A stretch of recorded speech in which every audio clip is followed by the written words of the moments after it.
What's good, everyone? Aggie Coach here. All right, guys, so welcome to another video, and we are getting into how to play Fat8 Miniature College Football.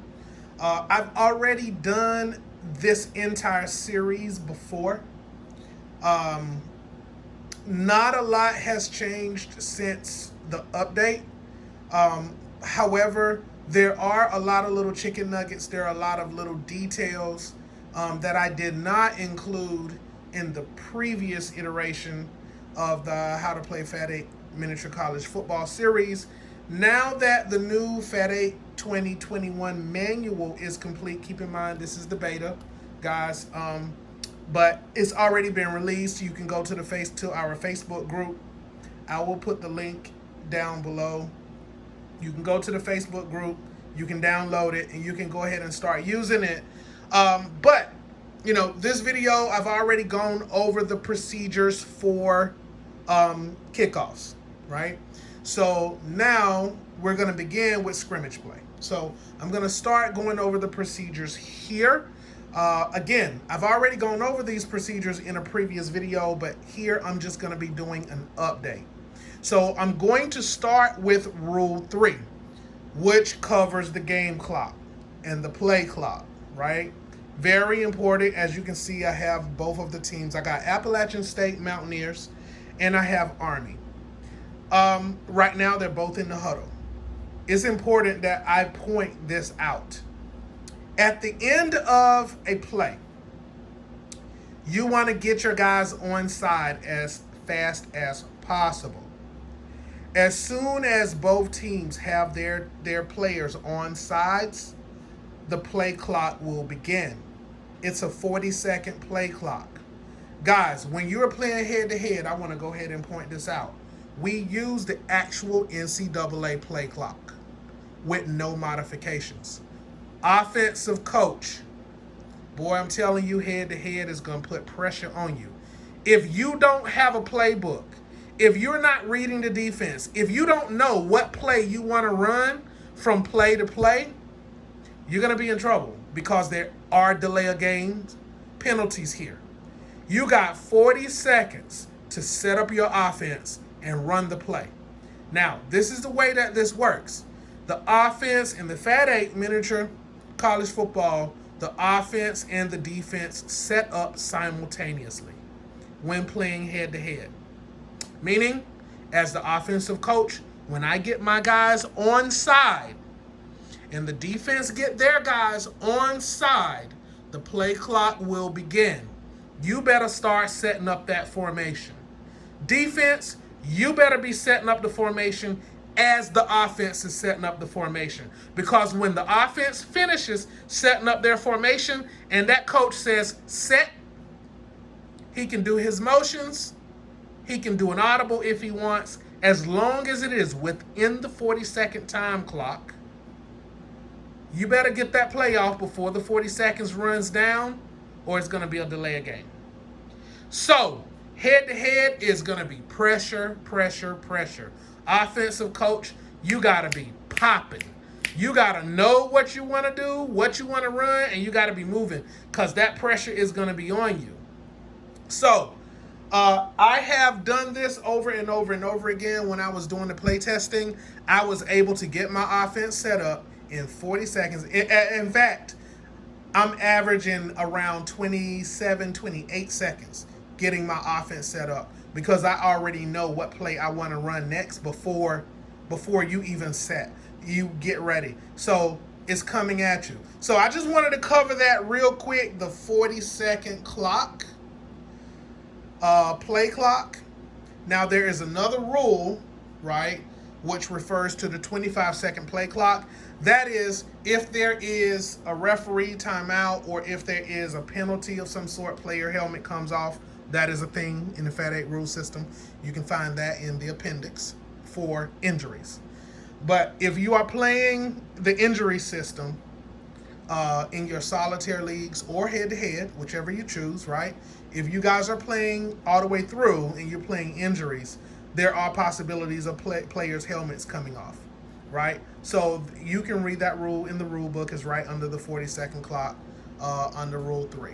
Now I'm going to jump over the Rule 2, real quick, just so that I can discuss a definition so you guys can understand. Offensive line spacing. Base width apart, guys. Base width apart. There has to be a full base width between each offensive lineman. Okay? Very important that you get the spacing correct. Okay? So, I just want to cover that real quick. So, I got those two things out the way. Now, let's get to scrimmage play. Very important. I'm going to just go through the procedure because I have made one change. It used to be 3 play stoppages. Now it is only 2. Right? Now, snapping the ball doesn't count. Right? Snapping the ball doesn't count. I want to make sure that I reiterate that. Snapping the ball just puts the ball in play. You still get 2 stoppages. Right? Okay. So, let's go ahead and get into this. The ball is spotted at the 20-yard line. Spotted at the 20-yard line. Okay, so I'm going to go ahead. Now, remember, when you're doing this, you would be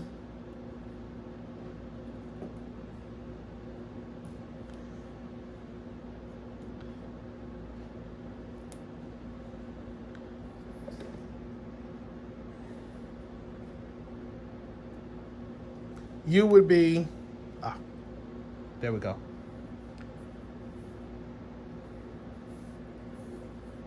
And I'm set. Just like that. Boom, I'm set.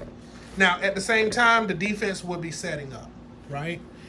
Because I'm by myself, I'm going to have to set up the defense. But if we were playing head-to-head, you know, defense, you would have to be able to get set fairly quickly.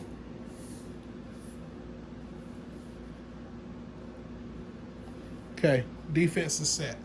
All right, so it will go just like that, except you will be doing it at the same time.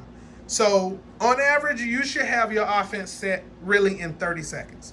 Those last 10 seconds gives you the opportunity to do audibles and do motions, right? For example, you could have your fullback here, you know, audible into another formation, or you can have him, you know, motion to the weak side of the field, or you can have him motion out here, right? You have all of those options, or you could do things like you can audible into the shotgun, right? So you can have your quarterback drop back into the shotgun. You can do things like that. So just like in football, right? You can audible, change formations, all of those things, just as long as you stay within the 40-second play clock, right? So I'm going to keep stressing that, how important it is that you do not get a delay of game. Now, at the same time that is happening, the defense is also making adjustments, right? So the defensive coach is allowed to move as many players as he wants, right? So he can do things like, if he's scheming, right? He can do things like he sees it, he can go, okay, I'm going to pinch here, I'm going to crash down here, I'm going to slide him over, I'm going to drop him back, right? He can do these kinds of things. Or he can say, instead of pinching, he can come out, or he can say, okay, I'm going to show blitz, right? If he sees something coming. So the defense is free to scheme against you, and that's what should be happening. So I want you guys to see that pre-snap, this is what's going on. The defense is reading the offense. The offense, you know, is scheming against the defense. The offense can audible. The offense can motion, right? And the offense can use the strategy. Guys, you see this in football all the time. The offense has to have good clock management. In Fat 8 rule system, clock management is a thing, is a big deal, right? You got to manage the clock because we use the actual NCAA play clock and time clock as is.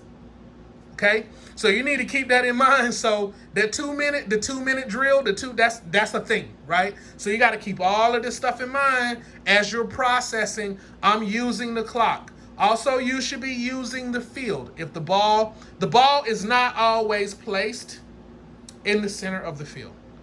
The ball can be placed on the right hash, on the left hash, or in the center of the field, depending on where the play went. right?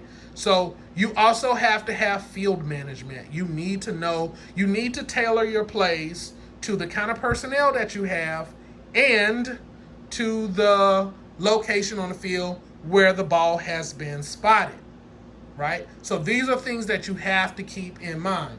So defense is scheming against the offense. The offense is scheming against the defense. The offense knows where and how it wants to attack the defense.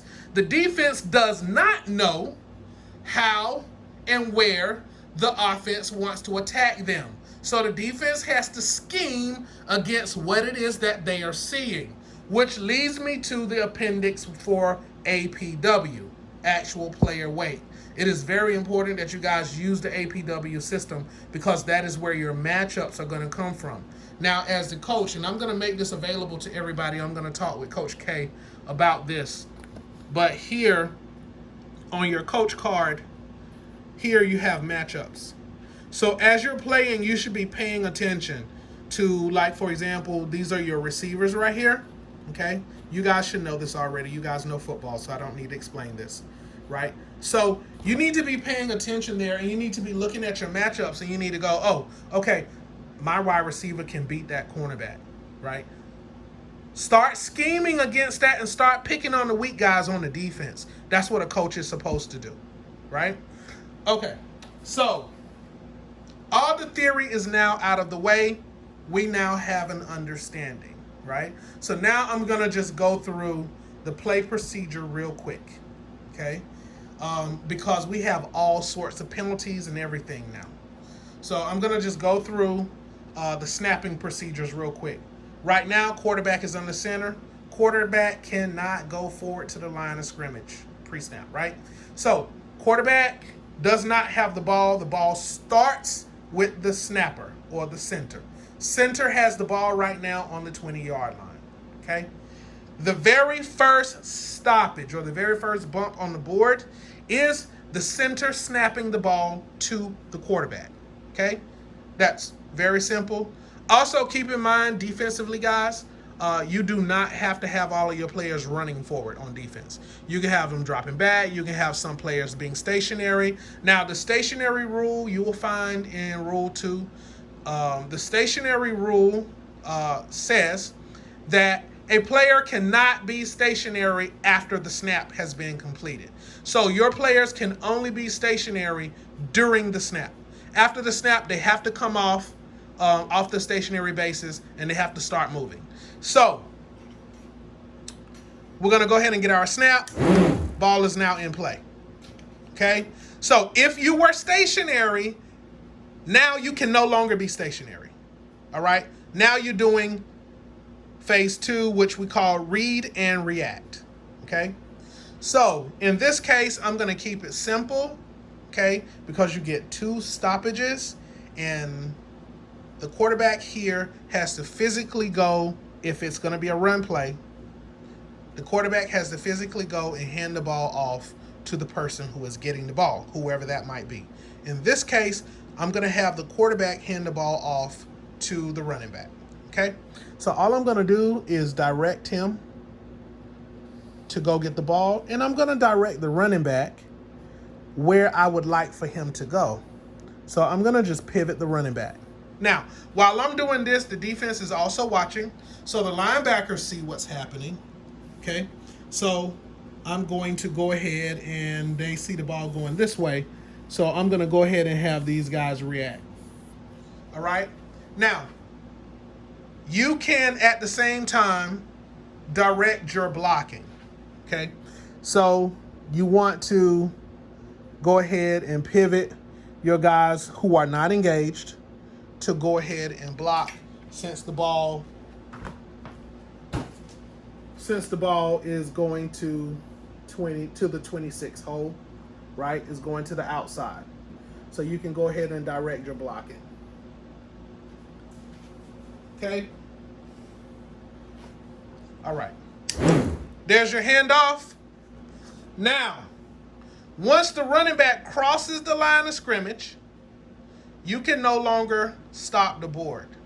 And at this stage, the handoff has been done, so you can't stop it anyway. So we're going to go ahead and run the play.